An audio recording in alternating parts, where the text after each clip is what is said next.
అది ఒక ఈవినింగ్ ఆనందంగా కాట్నీ ఇంకా తన సిస్టర్ టెస్సా ఇద్దరు డ్రైవ్లో ఉంటారు. సడన్గా Courtney attention for few seconds phone మీదకి డైవర్ట్ అవుతుంది అండ్ భూమ్, వాళ్ళ కార్కి యాక్సిడెంట్ అవుతుంది. ఈ సంఘటన జరిగి 9 years అవుతుంది. ఇంకా యాక్సిడెంట్ నుంచి కాట్నీ బ్రతుకుతుంది, బట్ వాళ్ళ సిస్టర్ టెస్సా ప్రాణాలు పోతాయి. ఇప్పుడు కాట్నీ ఒక హాస్పిటల్లో డాక్టర్ ట్రైనింగ్ అవుతుంది. అది హాస్పిటల్లో ఒక యూజువల్ డే. కాట్నీ ఒక లేడీని చెక్ చేస్తుంది. తనకి చెప్తుంది, నువ్వు ఇంచుమించు చనిపోయావు ఈరోజు, నీ హార్ట్ ఫర్ ఫ్యూ మినిట్స్ ఆగిపోయింది, నీకేమైనా గుర్తుందా, ఏమైనా చూసినట్టుగా లేదైనా ఏమైనా ఎక్స్పీరియన్స్ అయినట్టుగా అనిపించిందా అని అడుగుతుంది. దానికి ఆ లేడీ పేషెంట్ ఆన్సర్ చెప్పే లోపలే వేరే స్టాఫ్ అక్కడికి వచ్చేస్తారు. ఇది వేరే టెస్ట్ చేయడానికని ఆ పేషెంట్ని తీసుకొని వెళ్ళిపోతారు. ఇంకొక వైపు ఒక కన్స్ట్రక్షన్ వర్కర్ పడిపోయి అదే హాస్పిటల్లో అడ్మిట్ అవుతాడు. ఇంకొక 2 స్టూడెంట్స్ రే అండ్ మార్లో నేనంటే నేను తనని చెక్ చేస్తాను అంటూ కంపీట్ అవుతూ ఉంటారు. ఇక్కడ రే ఏమో చాలా సిన్సియర్ స్టూడెంట్, మార్లో ఎప్పుడు తనతోనే కంపీట్ అవుతూ ఉంటుంది. వాళ్ళిద్దరూ అలా నేనంటే నేను చెక్ చేస్తాను అంటుంటే ఈ లోపల ఆ పేషెంట్ పరిస్థితి కొంచెం సీరియస్ అవుతూ ఉంటుంది. సో సీనియర్ డాక్టర్స్ వచ్చి ఆ పేషెంట్ని చెక్ చేస్తారు, ఆ స్టూడెంట్స్ని బయటికి పంపించేస్తారు. ఆ రోజు నైట్ కాట్నీ లైబ్రరీలో కూర్చొని ఆఫ్టర్ లైఫ్ అంటే చనిపోయిన తర్వాత ఏమవుతుంది అన్న దాని మీద రీసెర్చ్ చేస్తూ ఉంటుంది. అప్పుడు వెనక ఉన్న డెస్క్లో సోఫియా కూర్చొని ఏడుస్తూ ఉంటుంది. సోఫియా కూడా కాట్నీ కొలీగే. ఎందుకు ఏడుస్తున్నావని సోఫియాని అడుగుతుంది కాట్నీ. దానికి సోఫియా, నాకు అసలు మెడిసిన్ చేయాలనే లేదు, అయినప్పటికీ మా అమ్మ ఫోర్స్ వల్ల చేస్తున్నాను, కానీ నాకేం గుర్తుండడం లేదు ఎంత చదివినా అంటుంది. కాట్నీ తనని బయటకు తీసుకుని వెళ్ళి కొన్ని ట్రిక్స్ చెప్తుంది సబ్జెక్ట్ గుర్తుపెట్టుకోవడానికి. సోఫియా మనం ఎక్కువ టైం స్పెండ్ చేయడం లేదు ఈ మధ్య అనడంతో కాట్నీ అలా అయితే నేను పనిచేసే ప్రాజెక్ట్లో నాకు హెల్ప్ చేయి, దానితో మనం కొంచెం కలిసి స్పెండ్ చేసినట్టు ఉంటుంది అంటుంది. దానికి సోఫియా అగ్రీ అవుతుంది. నెక్స్ట్ డే హాస్పిటల్లో లంచ్ బ్రేక్ టైంలో కాట్నీ తన ఇంకో కొలీగ్ అయిన జేమీ దగ్గరికి వెళ్ళి నాకు నీ హెల్ప్ కావాలి, మిడ్నైట్లో బేస్మెంట్కి రాగలవా అంటుంది. దానితో జేమీ మేబీ కాట్నీకి తనంటే ఇష్టమేమో అనుకుని వస్తాను అంటాడు. ఇంకా ఆ రోజు మిడ్ నైట్ కాట్నీ సోఫియాని తీసుకొని బేస్మెంట్ దగ్గర ఉన్న రిస్ట్రిక్టెడ్ ఏరియా దగ్గరికి తీసుకొని వెళ్తుంది. అక్కడ చాలా మెడికల్ ఎక్విప్మెంట్స్ ఉంటాయి. అది చూసి సోఫియా ఇక్కడ ఎందుకు ఇన్ని ఎక్విప్మెంట్స్ ఉన్నాయి అని అడుగుతుంది. కాట్నీ దానికి 5 years ముందు ఇక్కడికి ఈ ఎక్విప్మెంట్స్ అన్ని తీసుకొని వచ్చారు, ఎందుకంటే ఒకవేళ ఏదైనా న్యాచురల్ డిజాస్టర్ అయితే ఈ బేస్మెంట్ని ఫుల్లీ ఫంక్షనింగ్ హాస్పిటల్గా యూజ్ చేయవచ్చు అని. ఈ లోపల జేమీ కూడా అక్కడికి వస్తాడు. సోఫియాని కూడా అక్కడ చూసి కన్ఫ్యూజ్ అయ్యి అసలు ఇక్కడ ఏం జరుగుతుంది అని అడుగుతాడు. కాట్నీ తన ఎక్విప్మెంట్స్ అన్ని సెట్ చేసుకొని తన సీక్రెట్ ఎక్స్పెరిమెంట్ కోసం ఇప్పుడు చెప్తుంది. నేను చాలా డేస్ నుంచి మనం చనిపోయాక మన బ్రెయిన్లో ఏమవుతుంది అన్న దాని మీద రీసెర్చ్ చేస్తున్నాను. మనం చనిపోయాక మన అన్ని ఆర్గన్స్ ఇమీడియట్గా పనిచేయడం మానేస్తాయి, కానీ కేవలం మన బ్రెయిన్లో మాత్రం ఒక 6 minutes వరకు కొన్ని కదలికలు ఉంటాయి. హార్ట్ అటాక్ జరిగి కాపాడబడ్డ వాళ్ళు చాలామంది వాళ్ళ హార్ట్ ఆగిపోయాక వాళ్ళ బాడీ నుంచి ఫ్లోట్ అయినట్టుగా ఎక్స్పీరియన్స్ అయ్యారు. అంతేకాకుండా ఒక వైట్ లైట్ని చూసాం అని చెప్పారు.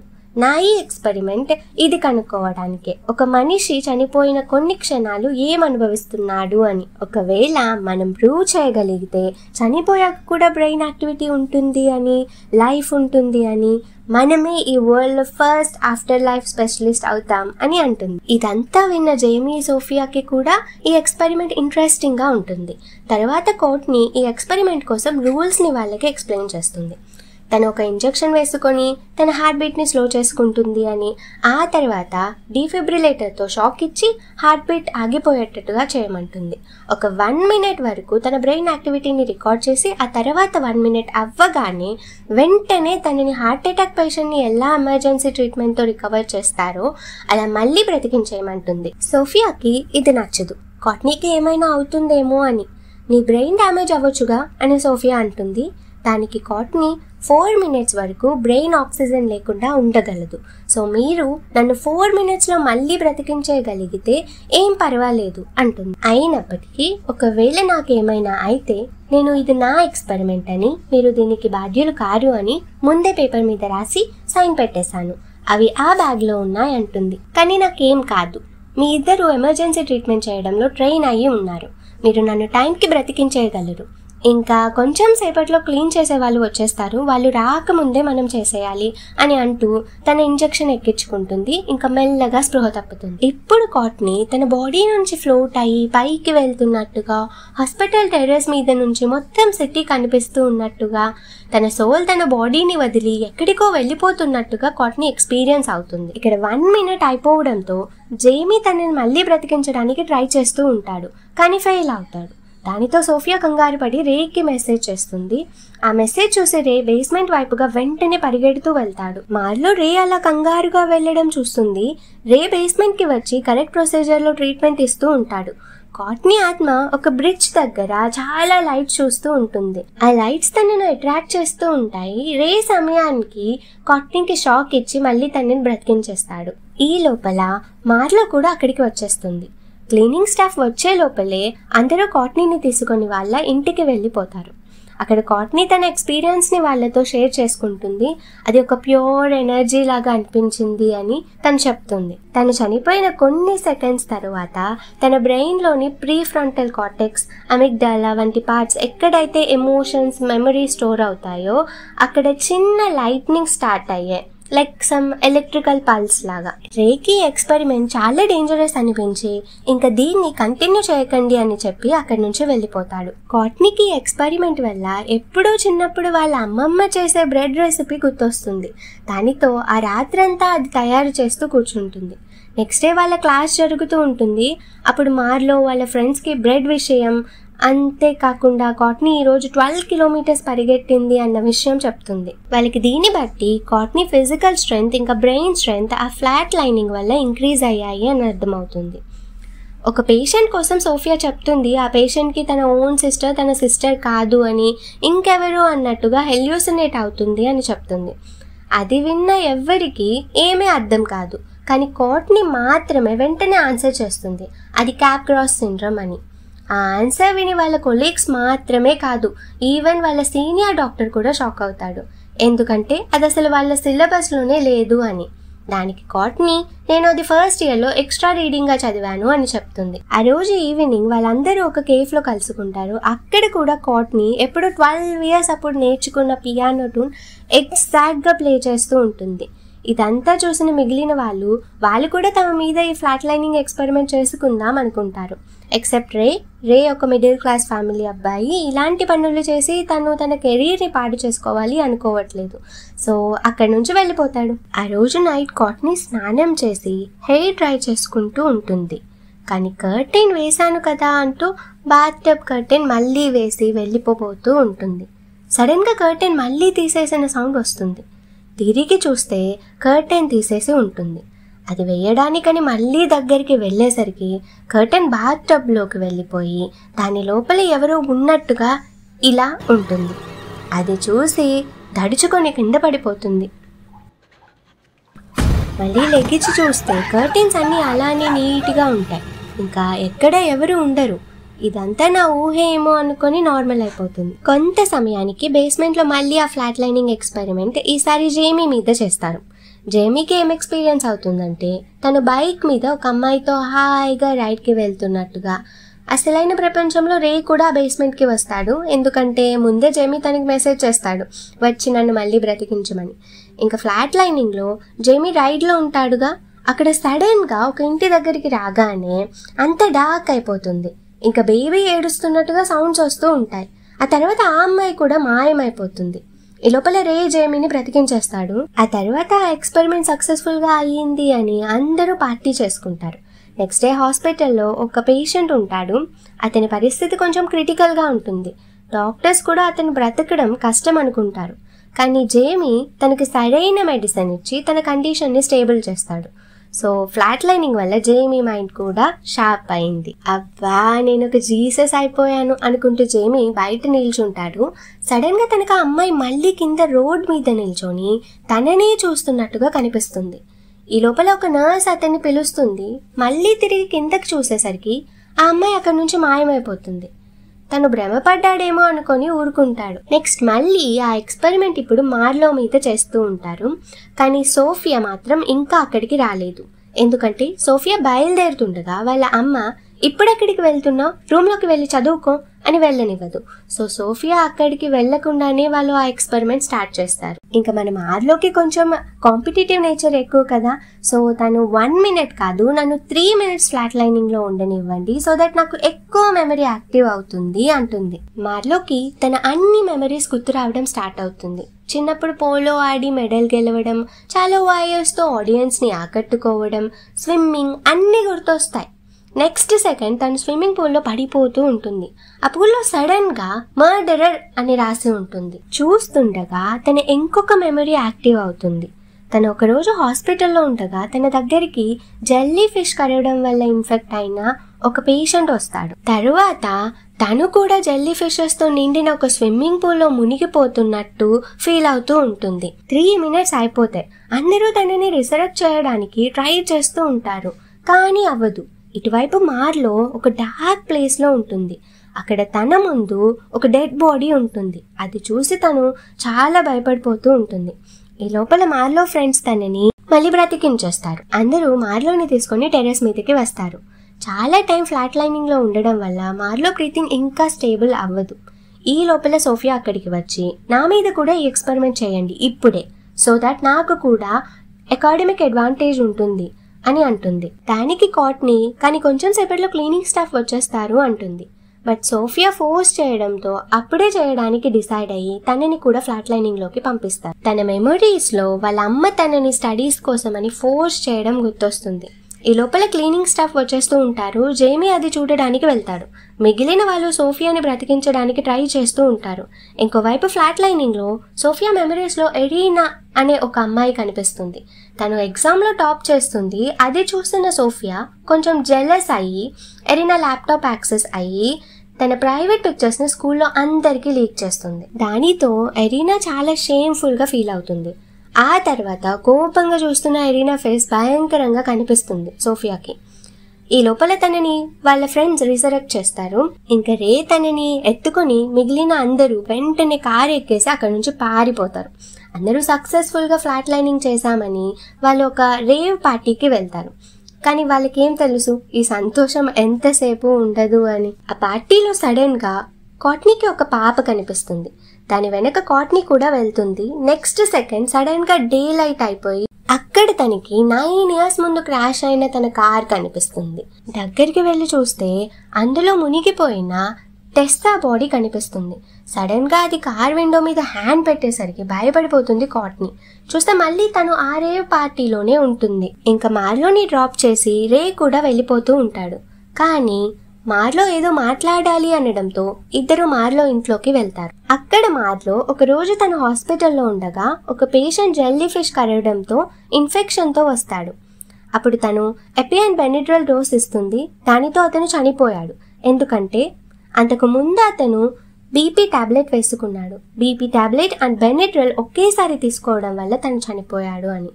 నేను అప్పటికే 36 hours షిఫ్ట్లో అలసిపోయి ఉండడం వల్ల నేను ఆ పేషెంట్ని నువ్వేమైనా మెడిసిన్ తీసుకున్నావా అని అడగడం మర్చిపోయాను అని చెప్తుంది. సరే ఇదంతా ఇప్పుడెందుకు చెప్తున్నా అని రే అడగడంతో మార్లో తను ఫ్లాట్ లైనింగ్లో ఆ పేషెంట్ బాడీని చూశాను అని భయం వేస్తుంది అని చెప్తుంది. ఇంకా రే తనని ఓదార్చి తప్పులు అందరి వల్ల అవుతాయి అని సర్ది చెప్తాడు. దానితో ఇక్కడ వాళ్ళిద్దరూ కొంచెం క్లోజ్ అయిపోతారు. ఇంకా జేమీ ఒక బోట్లోనే ఉంటాడు. అదే తన ఇల్లు కూడా. వెళ్ళి డ్రెస్ చేంజ్ చేసుకోబోతుండగా సడన్గా తనకి ఆ బైక్ రైడ్ అమ్మాయి బెడ్ మీద పడుకొని ఏడుస్తున్నట్టు కనిపిస్తుంది. ఇంకా దానంతట అదే రేడియో కూడా ఆన్ అవుతుంది. తిరిగి చూసేసరికి మళ్ళీ ఆ అమ్మాయి అక్కడ ఉండదు. ఇంకా సోఫా లోపల నుంచి ఎవరో బేబీ ఏడుస్తున్న సౌండ్ వస్తుంది. సోఫా తీసి చూస్తే బ్లాంకెట్లో బేబీ ఉన్నట్టు ఉంటుంది. బ్లాంకెట్ తీసేసరికి అక్కడ ఎవరు ఉండరు. ఈ లోపల కాట్నీ కాల్ వస్తుంది. తనకి చనిపోయిన వాళ్ళ చెల్లి కనిపిస్తుంది అని చెప్తుంది. అది విన్న జేమీ కాట్నీ వాళ్ళ ఇంటికి బయలుదేరుతాడు. కాట్నీ వాళ్ళ ఇంట్లోని ఒక కార్నర్లో కూర్చొని భయపడుతూ ఒక వీడియో రికార్డ్ చేస్తుంది వాళ్ళ ఫ్రెండ్స్ కోసమని. నేను యాక్చువల్గా ఈ ఎక్స్పెరిమెంట్ సైంటిఫిక్ పర్పస్ కోసం చేయలేదు అని, చనిపోయిన టెస్సాని ఆఫ్టర్ లైఫ్లో కలిసి క్షమించమని అడుగుదామని చేశాను అని చెప్తుంది. సడన్గా ఒక రూమ్లో లైట్ వెలుగుతుంది. మెల్లగా కాట్నీ అక్కడికి వెళ్ళి చూసేసరికి సడన్గా ఆ రూమ్లోని రేడియో తనంతటి తానే ఆన్ అయిపోతుంది. చూస్తే టెస్సా ఒక కార్నర్లో కూర్చొని డ్రాయింగ్ వేస్తూ ఉంటుంది. కాట్నీ టెస్సా దగ్గరికి వెళ్తుంటే టెస్సా వాళ్ళు ఇద్దరు ఉన్న ఆ డ్రాయింగ్ని ఫైర్లో వేసేసి కాల్ చేస్తూ ఉంటుంది. కాట్నీని సీరియస్గా చూస్తూ ఉంటుంది. అది చూసి కాట్నీ భయపడిపోయి పరిగెత్తడం స్టార్ట్ చేస్తుంది. టెస్సా ఆ డోర్ దగ్గర నిల్చొని ఉండడంతో కాట్నీ ఫైర్ ఎగ్జిట్ నుంచి బయటకు వెళ్తూ ఉంటుంది. అక్కడ స్టెప్స్ దగ్గర కూడా టెస్సా వచ్చేయడంతో కాట్నీ విండో నుంచి మళ్ళీ లోపలికి వెళ్ళిపోతూ ఉంటుంది. కానీ సడన్గా టెస్సా కాట్నీని తోసేస్తుంది. దానితో కాట్నీ చనిపోతుంది. జేమీ కాట్నీ ఇంటికి వస్తాడు, కానీ కాట్నీ డోర్ తీయకపోవడంతో వెనక్కి వెళ్ళిపోతాడు. నెక్స్ట్ డే వాళ్ళ సీనియర్ డాక్టర్ కాట్నీ డెత్ విషయం వాళ్ళకి చెప్పేసరికి వాళ్ళు షాక్ అయిపోతారు. కాట్నీ డెత్ కోసం పోలీసులు ఇన్వెస్టిగేట్ చేసినప్పుడు ఈ ఫ్లాట్ లైనింగ్ ఎక్స్పెరిమెంట్ కోసం వాళ్ళకి తెలిస్తే వాళ్ళ కెరీర్ కూడా పాడైపోతుంది అని భయపడుతూ ఉంటారు. మిగిలిన వాళ్ళు రేకి దూరంగా ఉండమని అంటారు. ఎందుకంటే ముందు నుంచే రేకి ఎక్స్పెరిమెంట్ ఇష్టం లేదు అండ్ వాన్ కూడా చేశాడు అని. పైగా ఈ ఎక్స్పెరిమెంట్ తన మీద తాను చేసుకోలేదు అని. బట్ రే ఏమైనా సరే అది మన అందరికీ అవ్వాలి అని అంటాడు. చూసారా ఎంత మంచి అబ్బాయో. I liked this character. Anyhow back to the story. ఇంకా జేమీ కాట్నీ రూమ్కి వెళ్ళి అక్కడ ఉన్న ఎక్స్పెరిమెంట్కి సంబంధించిన ఎవిడెన్సెస్ లైక్ ల్యాప్టాప్ అన్నీ తెచ్చేస్తాడు సో దట్ అవి పోలీసుల చేతికి చిక్కవు అని. బట్ తనకి కాట్నీ ఫోన్ అక్కడ దొరకదు. దానితో జేమీ మార్లోకి ఫోన్ చేసి కాట్నీ బాడీతో దొరికిన సామాన్లు అక్కడే మార్చరీలో తన బాడీ దగ్గరే ఉంటాయనడంతో మార్లో మార్చరీకి వెళ్తుంది. కాట్నీ నెంబర్కి కాల్ చేయడంతో లక్కీగా ఆ ఫోన్ అక్కడే ఒక డెస్క్లో ఉంటుంది. దాన్ని తీసేసుకొని వస్తూ ఉండగా సడన్గా లైట్స్ ఆగిపోతాయి. టార్చ్ వేసుకొని వెళ్తూ ఉంటుంది. సడన్గా డెడ్ బాడీస్ దగ్గర లైట్స్ వెలుగుతాయి. అయినా ఎలాగోలా వెళ్తూ ఉంటుంది. సడన్గా తన వల్ల చనిపోయిన పేషెంట్ అక్కడ కనిపిస్తాడు. దానితో భయపడిపోయి పరిగెట్టేస్తూ ఉంటుంది. నెక్స్ట్ సెకండ్ ఆ రూమ్లో లైట్స్ వచ్చేస్తాయి అండ్ ఆ రూమ్ యాజ్ ఇట్ ఈజ్ నార్మల్గానే ఉంటుంది. ఇంకోవైపు జేమీ తన బోట్లో స్నానం చేస్తూ ఉంటాడు. వాటర్ ఆగిపోతాయి. ఇంకా బయట ఎవరో ఉన్నట్టుగా ఉంటుంది. బయటకు వచ్చి చూస్తే ఎవరూ ఉండరు. తన సెల్ఫ్ డిఫెన్స్ కోసమని ఒక నైఫ్ తీసుకుంటాడు. జేమీ సడన్గా ఎవరో జేమీ అని పిలిచినట్టుగా ఉండడంతో వెనక్కి తిరిగి చూస్తే ఎవరు ఉండరు. మళ్ళీ తిరిగి చూసేసరికి ఆ నైఫ్ మాయమైపోతుంది. చూస్తే ఆ అమ్మాయి అక్కడ ఉంటుంది. దానితో భయపడి జేమీ పారిపోతూ బయటకి కంగారులో వాటర్లో పడిపోతాడు. స్విమ్ చేసుకుంటూ ఒడ్డు దగ్గరికి వస్తాడు. పైకి ఎక్కబోతుంటే ఆ అమ్మాయి మళ్ళీ అక్కడ వచ్చి ఆ కత్తితో హ్యాండ్ మీద పొడిచేస్తుంది. అందరూ కలిసి ఒక కేవ్లో కలుసుకుంటారు. అక్కడ కాట్నీ రికార్డ్ చేసిన వీడియోని చూస్తూ ఉంటారు. కాట్నీ ఏదో అదృశ్యమైన దాన్ని చూసి భయపడినట్లుగా ఉండడంతో మార్లో మేబీ టెస్సాయే తిరిగి వచ్చి కాట్నీని చంపేసిందేమో అంటుంది. మనం చేసిన తప్పులు మనల్ని ఇప్పుడు శిక్షిస్తున్నాయి అని అంటుంది. వాళ్ళ తప్పుల్ని ఒకరితో ఒకరు ఇప్పుడు చెప్పుకుంటారు. లైక్ సోఫియా వల్ల ఎరినా స్కూల్లో షేమ్ఫుల్ సిచ్యువేషన్ని ఫేస్ చేయాల్సి వచ్చింది అని, దానితో ఎరినా ఆ స్కూల్ని వదిలి వెళ్ళిపోయింది అని, అండ్ మార్లో రాంగ్ మెడిసిన్ ఇవ్వడంతో ఆ పేషెంట్ చనిపోయాడు అని. ఇంకా జేమీ కూడా తను చేసిన తప్పు చెప్తాడు. కొన్ని ఇయర్స్ బ్యాక్ ఒక అమ్మాయి వాళ్ళ ఫాదర్ క్లబ్లో వెయిట్రెస్గా పనిచేసేది. ఇంకా అనుకోకుండా ఆ అమ్మాయి నా వల్ల ప్రెగ్నెంట్ అయ్యింది. నేను తనకి హెల్ప్ చేద్దాం అనుకున్నా బట్ భయం వేసి వదిలేశాను అని. ఇంకా నాకు ఫ్లాట్ లైనింగ్లో కూడా తనే కనిపించింది అని. అంతేకాకుండా కొంతసేపటి ముందే నా హ్యాండ్ని తను పొడిచింది అని చెప్తాడు. రే అదంతా విని మీరు కేవలం హెల్యూసినేట్ అవుతున్నారు, డ్రగ్స్లో ఉన్న వాళ్ళు కూడా కొన్నిసార్లు తమని తాము హామ్ చేసుకుంటారు అని, అండ్ ఇది కూడా జస్ట్ లైక్ దట్ అని చెప్తాడు. బట్ జేమీ నేను కూడా ముందు హెల్యూసినేషనే అనుకున్నాను అని, బట్ కాట్నీ సిచ్యువేషన్ చూసాక మనం ఫ్లాట్ లైనింగ్లో ఏదో డార్క్ డోర్ ఓపెన్ చేసినట్టుగా ఉన్నాం, దానితో మన కర్మలు మనకి ఇలా రిటర్న్ అయి చంపుతున్నాయేమో అని అంటాడు. అది విని అందరూ భయపడిపోతారు. ఆ రోజు నైట్ లెక్చర్ అయిపోయి సోఫియా బయట కారిడార్లో చూస్తే చుట్టూ చీకటిగా ఉంటుంది. వెనక నుండి ఎరినా లిఫ్ట్లోకి వెళ్తుంది. ఈ విషయం తెలియక సోఫియా కూడా అదే లిఫ్ట్లోకి వెళ్తుంది. సోఫియా వెళ్ళగానే లిఫ్ట్ డోర్ క్లోజ్ అయిపోయి ఫాస్ట్గా పైకి వెళ్ళిపోతూ ఉంటుంది. ఒక దగ్గర ఆగి ఆటోమేటిక్గా ఓపెన్ అవుతుంది. చూస్తే అది ఒక డార్క్ క్లాస్ రూమ్ అండ్ సడన్గా డోర్ క్లోజ్ అవుతూ ఉంటుంది. ఎరినా వస్తుంది. భయపడి సోఫియా వెనక్కి వచ్చేసరికి తను అదే కారిడార్లో ఉంటుంది. ఇంకా ఆ కారిడార్ ఇప్పుడు చాలా మందితో నిండి ఉంటుంది, ఇంతకు ముందులాగా డార్క్గా కాకుండా. ఈవినింగ్ మార్లో ఇంటికి వచ్చేసరికి రే తన కోసం బయట వెయిట్ చేస్తూ ఉంటాడు. ఎందుకంటే ఆ పేషెంట్ రిపోర్ట్ని చూస్తాడు, ఇంకా ఆ రిపోర్ట్స్లో బీపీ రిలేటెడ్ ఏమీ ఉండదు. సో మార్లో తనని తాను కాపాడుకోవడానికి అని రిపోర్ట్స్ మార్చేసింది అని రేకి అర్థమవుతుంది. సో రే ఈ విషయం డీన్కి చెప్పి క్షమించమని అడుగు అని మార్లోకి చెప్తాడు. బట్ మార్లో చనిపోయిన వ్యక్తి కోసం తన కెరీర్ని పాడు చేసుకోవాలి అనుకోవడం లేదు అనడంతో రే కోపంగా అక్కడి నుంచి వెళ్ళిపోతాడు. సోఫియా ఎరీనా దగ్గరికి వెళ్ళి క్షమించమని అడుగుతుంది. ఎరీనా కోపంగా ఉన్నప్పటికీ సోఫియాని క్షమించేస్తుంది. Again very good character right here. But back to the story. దానితో సోఫియా ఫ్రీ అయిపోతుంది. జేమీ ఇదంతా చూసి మార్లోకి కాల్ చేసి చెప్తాడు, మనం మనస్ఫూర్తిగా క్షమించమని అడిగితే ఇంకా మన లోపల ఎలాంటి గిల్ట్ ఉండకపోతే మనం ఈ టార్చర్ నుంచి ఫ్రీ అయిపోవచ్చు అని. సో ఇంకా జేమీ కూడా తను మోసం చేసిన అమ్మాయి దగ్గరికి వెళ్ళి క్షమించమని అడుగుతాడు. అంతేకాకుండా ఆ బేబీ రెస్పాన్సిబిలిటీ మొత్తం తనే చూసుకుంటాను అని చెప్తాడు. సో జేమీ కూడా ఇప్పుడు ఫ్రీ అయిపోయాడు అన్నమాట. ఆ రోజు నైట్ మార్లో తన బెడ్ మీద కూర్చొని ఆఫ్టర్ లైఫ్ కోసమని రీసెర్చ్ చేస్తూ ఉంటుంది. బట్ సడన్గా తను మళ్ళీ ఆ డార్క్ రూమ్లో ఉంటుంది. తన ముందు ఆ పేషెంట్ డెడ్ బాడీ ఉంటుంది. భయపడి లెగిచేసరికి మార్నింగ్ అయిపోతుంది. తన కార్లో హాస్పిటల్కి వెళ్తూ ఉండగా సడన్గా వెనక నుంచి ఆ పేషెంట్ తనని ఒక ప్లాస్టిక్ కవర్తో చంపేస్తున్నట్టుగా ఉంటుంది మార్లోకి. ఇంకా ఇది అంతా తట్టుకోలేక మార్లో రేకి మెసేజ్ చేస్తుంది, నేను దీన్ని ఎలా అయినా ఆపాలి, ఐఎమ్ సారీ అని. రే ఆ మెసేజ్ చూసి భయపడి మిగిలిన వాళ్ళకి కాల్ చేస్తాడు. మార్లో కోసం వెతుకుతూ ఉంటాడు. మార్లో కార్ అయితే హాస్పిటల్లోనే ఉండడంతో మేబీ మార్లో బేస్మెంట్లో ఉందేమో అని పరిగెడుతూ బేస్మెంట్కి వెళ్తాడు. అక్కడికి మిగిలిన వాళ్ళు కూడా వచ్చేస్తారు. చూస్తే మార్లో మళ్ళీ ఆఫ్టర్ లైఫ్లోకి వెళ్తుంది.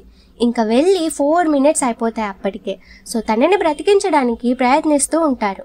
ఆఫ్టర్ లైఫ్లో మార్లో ఆ పేషెంట్ దగ్గరికి వెళ్ళి క్షమించమని అడుగుతుంది. ఇన్స్టెడ్ ఆ పేషెంట్ మార్లోని అటాక్ చేస్తూ ఉంటాడు.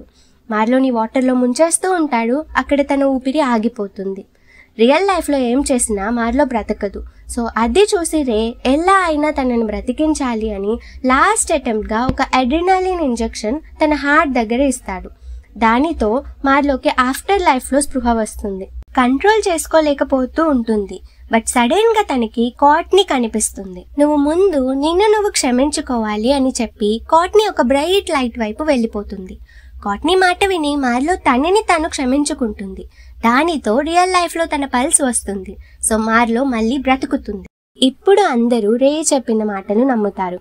ఇదంతా వాళ్ళ హెల్యూసినేషన్స్ అని. యాక్చువల్గా ఫ్లాట్ లైనింగ్ ఎక్స్పెరిమెంట్ టైంలో వాళ్ళ బ్రెయిన్లోని 3 regions యాక్టివ్ అయ్యాయిగా, లైక్ ప్రీఫ్రంటల్ కార్టెక్స్. అది యాక్టివేట్ అవ్వడం వల్ల వాళ్ళ డెసిషన్ మేకింగ్ అన్నది బూస్ట్ అయింది. వెంట్రల్ టాగ్మెంటల్ ఏరియా అది యాక్టివేట్ అవ్వడంతో వాళ్ళ పాస్ట్ మెమరీస్ అన్ని ఫ్రెష్ అయిపోయాయి. Even the bad memories they kept hidden. Amygdala activate అవ్వడంతో ఎమోషన్స్ కూడా ఎక్కువ అయిపోయాయి, లైక్ ఫియర్. అందుకే వాళ్ళ బ్యాడ్ మెమరీస్ భూతాలలాగా మారి వాళ్ళని బాగా భయపెట్టాయి. ఎప్పుడైతే వాళ్ళు ఆ బ్యాడ్ మెమరీస్ గిల్ట్ నుంచి తప్పించుకున్నారో అప్పుడు వాళ్ళ ఈ హెల్యూసినేషన్స్ నుంచి కూడా తప్పించుకున్నారు. బట్ అన్ఫార్చునేట్లీ కాట్నీ లాస్ట్ వరకు టెస్సా చనిపోవడం తన ఫాల్టే అనుకుని తనను తాను ఫర్గివ్ చేసుకోలేకపోయింది. సో తన హెల్యూసినేషన్స్ వల్ల తను చనిపోయింది.